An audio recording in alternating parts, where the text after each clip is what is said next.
8. कबीर ने अथर्व के पेट का निशाना लेकर चाकू चलाया। अथर्व फ्रिक्शन ऑफ सेकंड्स में साइड होकर बचा और कबीर के मुंह पर मसाले का पैकेट मार दिया। हरामी, ये क्या है? ये चाय मसाला है। अब तेरी आंखों से इलायची की स्मेल आएगी। कबीर अपनी आंखें मलने लगा। अथर्व धीरे से रूम में घुसा और कबीर के एक लात मारी। बोला था ना कि तेरा वो हाल करूंगा कि। बस बस, अपनी फालतू बकवास बाद में करना। पार्थिव कहाँ है ये बताओ। नमस्ते अंकल, वो पार्थिव बाहर गाड़ी में है। और सुनिए, आप टेंशन बिल्कुल भी मत लीजिए। आपके चेले के लिए पुलिस भी आ रही है और एमएलए साहब भी आ रहे हैं। एमएलए गया भाड़ में, तुम पहले पार्थिव को यहाँ बुलाओ। इससे पहले कि अथर्व कुछ कहता, पूनम आंटी बोल पड़ी। बेटा श्रेया कहाँ है? मुझे उसके पास ले चलो। अरे वो भी गाड़ी में ही है आंटी, आप टेंशन मत लो। बस 5 मिनट रुको आप, पुलिस आती ही होगी। क्योंकि पुलिस के आने के बाद ही वो लोग गाड़ी से निकलेंगे। और ये रैम्बो अब ऐसा जेल जाएगा ना कि 10 साल से पहले बाहर नहीं आ पाएगा। इतनी देर में कबीर अपनी आंखें साफ कर चुका था। 10 साल तो बहुत दूर है। मुझे 10 मिनट भी अंदर नहीं करेगी पुलिस। तू इधर आ, तुझे कुछ मैनर्स सिखाता हूँ। अब अथर्व का पिटना निश्चित था। उसने अपने प्रोटेक्शन के लिए कबीर का ही चाकू उठा लिया। अबे साले, औकात में रह, वरना एक ही स्क्रैच में तेरी पन्नी फाड़ दूंगा मैं। शाबाश, इसे भी ले आ। हाजा, डर मत। अथर्व ने कबीर की तरफ चाकू चलाया। कबीर ने सेकंड से भी पहले डिफेंस कर अथर्व का हाथ अपने लेफ्ट हैंड से रोका और राइट हैंड से उसके पेट पर जोरदार पंच मारा। अथर्व सैमसंग की फोन की तरफ फोल्ड होकर गिर पड़ा। कबीर ने अपना चाकू उठा लिया। सब कुछ अकॉर्डिंग टू प्लान हो रहा था। बस चाय मसाला इंटरेस्टिंग था। किसका प्लान था ये? पार्थिव ने। क्या पार्थिव? हाँ, वो भी चाणक्य है ना तुम लोग का। चलो उससे भी बात करके देखते हैं। एनीवेज, थैंक्स फॉर एवरीथिंग अर्थव। कबीर रूम के बाहर ऐसे जाने लगा जैसे कंपनी गार्डन में वॉक कर रहा हो। रुक जाओ कबीर, अपने टैलेंट को ऐसे बर्बाद मत करो। टैलेंट तो ऑलरेडी तुम लोग का पिछवाड़ा चाटने में वेस्ट हो रहा था। अब कम से कम मेरे काम तो आएगा।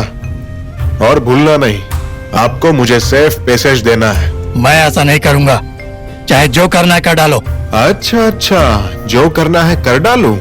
आपके बेटे और बहू को जिंदा जला डालूं? अथर्व ने मेरे बाप का चेहरा देखा। उनको इतना बेबस और मजबूर उसने पहली बार देखा था। मेरे बाप ने कोई जवाब नहीं दिया। कबीर बाहर चल दिया। अंकल आप टेंशन मत लो, पुलिस बस आ ही गई समझो। और श्रेया के पापा भी बस आते ही होंगे। और ये बेवकूफ घर के बाहर ही धरा जाएगा। चुप, बेवकूफ हो तुम। वो पहले ही सारी तैयारी करके आया है। मैं सुहानी बैक सीट पर बैठे थे, श्रेया ड्राइविंग सीट पर थी। अचानक गली के दोनों तरफ से पुलिस की गाड़ियां आ गई। मैं गर्म पानी पी चुका था तो गला थोड़ा बेहतर हो गया था। चलो, अथर्व ज्यादा पिटा नहीं होगा। पता नहीं यार, मुझे तो कुछ ठीक नहीं लग रहा। जब तक वो कबीर अंदर ना हो जाए और हमें घर ना मिल जाए, तब तक मेरी टेंशन नहीं जाएगी। टेंशन छोड़ दे, मेरे पापा आ रहे हैं। तुम दोनों मेरे घर पर रह जाना। 3rd फ्लोर पूरा खाली पड़ा है। अरे तेरा भाई वो नहीं है? नहीं ना, उनको तो हार्वर्ड भेज दिया था दादा ने। हमारे आसपास का माहौल एकदम रोहित शेट्टी की फिल्मों जैसा हो गया था। एक साथ 5 महिंद्रा बुलेरो आकर खड़ी हो गई थी। सबके सर पे लाल नीली बत्ती घूम रही थी और सभी सायरन बजा रही थी। इसी मोमेंट पर व्हाइट टी शर्ट में बाइसेप्स चमकाता कबीर घर से बाहर आता दिखा। उसने हमारे सामने सनग्लासेस लगाए। साला बहुत हैंडसम लग रहा था।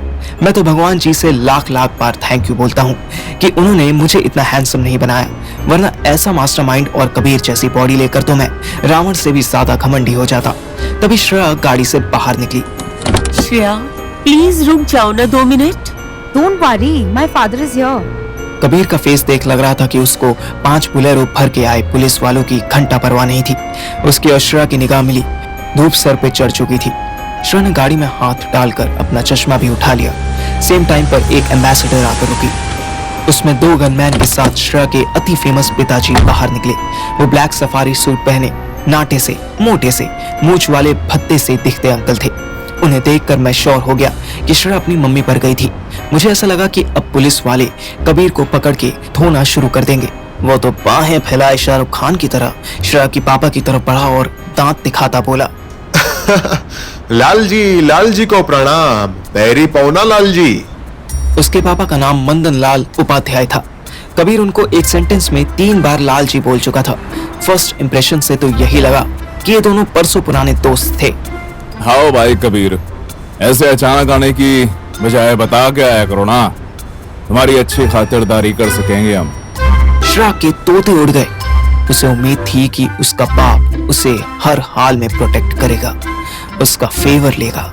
हम चारों लोग डिवाइडेड बाय मेनी थिंग्स और यूनाइटेड बाय हरामी बाप ग्रुप के मेंबर्स बनते जा रहे थे। Dada? Pa? What are you doing? He tried to kidnap me. He threatened mom. बेटा, go inside. I will come to you. No, Pa. This is absurd. How can you tolerate? My darling, go inside. I am saying now. I will come to you. Give me. No, Dada. I'm not going anywhere. Shreya ने अपने हाथ बांध लिए। तब MLA साहब अपनी विधानसभा वाली tone में आ गए। मैं तुझसे बोला ना अंदर जा तो मतलब अंदर जा, अभी निकल। श्रेया कांप गई। एमएलए साहब उसे घूरते रहे। श्रेया ने मुंह झुकाया और सीधे घर में चली गई। चंदनलाल के चेहरे पर फिर से स्माइल आ गई। हाँ तो कबीर जी कहाँ थे अब? हम का तो पता नहीं, पर आप अभी तक यही हैं, तिहाड़ जेल से बहुत दूर। तिहाड़ जेल सुनते ही मेरे कान खड़े हुए।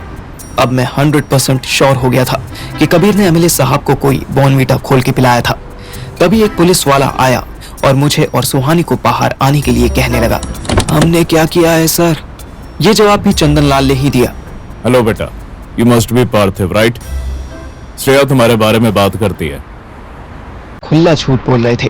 पिछले 3 महीने से तो बाप बेटी में ठीक से कोई कन्वर्सेशन ही नहीं हुई थी। हेलो अंकल, बट ये हमें क्यों? कुछ नहीं बेटा, जस्ट फॉर रूटीन। इनफैक्ट तुम्हारे बेनिफिट के लिए। तुम दोनों ने मंदिर में तो शादी कर ली है ना। Now police will protect you till you feel safe. Go with them, don't worry. मुझसे पहले सुहानी बोल पड़ी। नमस्ते uncle, sorry to say but हमें कोई प्रोटेक्शन नहीं चाहिए। We are fine. आप बस कबीर को। कबीर और सुहानी की निगाह मिली।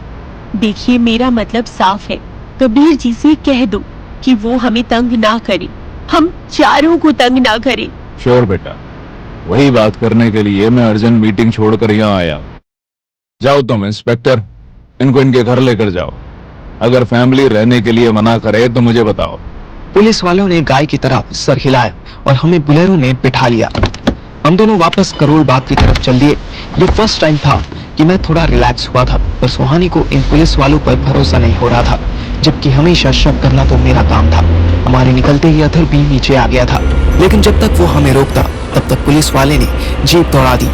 अब कबीर, एमएलए चंदनलाल और कबीर बाकी रह गए थे। अथर ने साफ सुना। आज तुम्हें बचा लिया, तुम्हारा लिहाज किया, पर अब मेरी बेटी से दूर रहो और सेफ रहो। मुझसे मत उलझो, नेताओं से उलझना गलत होता है। अच्छा, और आप अगर नेता रहो ही ना तो तब तो उलझ सकता हूँ ना। अपनी बेटी और अपना पॉलिटिकल करियर चुनना हुआ तो तुम अच्छी तरह जानते हो कि मैं अपनी बेटी चुनूंगा। ओ लाला, लाला जी के अंदर विजय सालगांवकर जाग गया। विजय सालगांवकर को जानते हो ना? अरे वो जो 2 अक्टूबर को चिन्मयानंद के आश्रम में सत्संग सुनने गया था, फिर उसने फिल्म देखी, फिर पाव भाजी खाई। अथर का पेशेंस जवाब दे गया। अरे अंकल हाँ बोल दीजिए, वरना पूरी की पूरी दृश्यम सुनाने बैठ जाएगा ये। बहन चोद, इतना बड़बोला जासूस मैंने पहली बार देखा है। अच्छा, तूने कितने जासूस देखे हैं आज तक? इनफ, अब तुम बच गए ना, तो जाओ यहाँ से। और मेरी श्रेया की शादी का क्या होगा? बुलाता हूँ पंडित जी, निकलवाता हूँ मुहूर्त। अभी तुम जाओ। ठीक है ससुर जी, अभी के लिए जाता हूँ। कबीर वापस मुड़ा और जाने लगा। अरे घर में वापस जाने के लिए नहीं, यहाँ से दफा होने के लिए कहा है। मेरी गाड़ी आपकी कोठी के पीछे वाले खंडर मकान के सामने खड़ी है, वहीं से जाता हूँ। कबीर के जाते ही अथर ने एमएलए साहब को जल्दी से सारा किस्सा सुना दिया। एमएलए अंदर आए और सामने मेरे बाप को बैठा देख थोड़े से चौंके, फिर नॉर्मल हो गए। बहुत टाइम बाद दिखे अशोक, सब ठीक है ना? नहीं, मुझे ब्लड कैंसर है। तुम मेरा हाल चाल छोड़ो, ये बताओ कि कबीर और पार्थिव कहाँ हैं? कबीर को मैंने जैसे तैसे समझा के भेज दिया है। और पार्थिव? उसे और सुहानी को तो पुलिस ले गई। अरे ऐसे कैसे? घबराओ नहीं अशोक, पुलिस उसके प्रोटेक्शन के लिए। पार्थिव तुम्हें तुम्हारे घर ही मिलेगा। मेरी बेटी कहाँ है? पूनम आंटी ने साथ वाले रूम की तरफ इशारा किया। मेरा बाप तुरंत कमरे से बाहर की तरफ भागा। अथर चलो मेरे साथ, पार्थिव मुसीबत में फंसने वाला है। अथर बिना सवाल किए मेरे बाप के पीछे लपका। और एमएलए साहब अपनी बेटी को मनाने के लिए उसके कमरे को बार बार नॉक करके बोले, आई एम सॉरी बेटा, I didn't want to yell at you, let me talk to. दरवाजा अंदर से लॉक नहीं था और अंदर कोई नहीं था।